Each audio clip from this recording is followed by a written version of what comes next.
Update: my 26F boyfriend 36M has started acting distant and ghosting me after meeting my parents, 49M and 50F, last week. How do I reach out to him? Hey Reddit. Sorry I didn't reply to that many of your comments. They were mostly just saying Derek was secretly my brother, which is horrifying, so I wasn't sure how to reply. I tried to reply to questions when I saw them pop up. The past few days have been a mess, but now that everything is settled, I thought I would go on here and update all of you. I took you guys' advice and decided to speak to my parents rather than Derek to discover if maybe they said anything or knew each other in the past, like many of you suggested they might.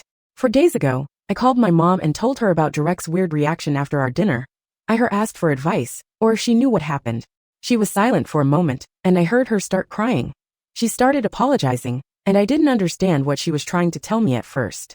Eventually, I got her to calm down, and she told me what had happened.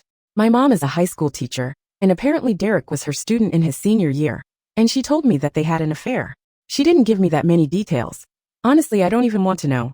All she said is that they only slept together once before she shut it down, and that my father knew, and they had attended couples counseling years ago to work through this. She cried a lot, and said it was her greatest regret. Then she told me she wanted me to break it off with Derek, because he brought back really awful memories, and she found the age gap concerning. She's one to talk about age gaps. But ultimately she said it was decision, and she didn't want her past mistakes to ruin my relationship. I went to Derek's apartment again, and he invited me in. He said he had to tell me something, but I stopped him, and told him I had already talked to my mom, and knew everything.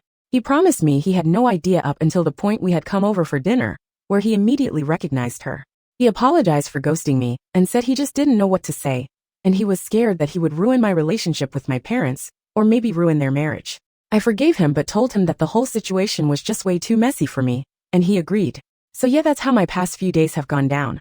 Honestly, I do kind of miss Derek, but not too much since the whole banging my mom thing is a massive turn off. Thank you for all the replies. I feel like I will never see my mom the same again. How can I work on rebuilding our relationship and trust moving forward? TLDR, my mom, a teacher, had an affair with Derek, who was her student back in his senior year. Because of this, me and Derek broke up. How can I work on rebuilding my relationship with my mom?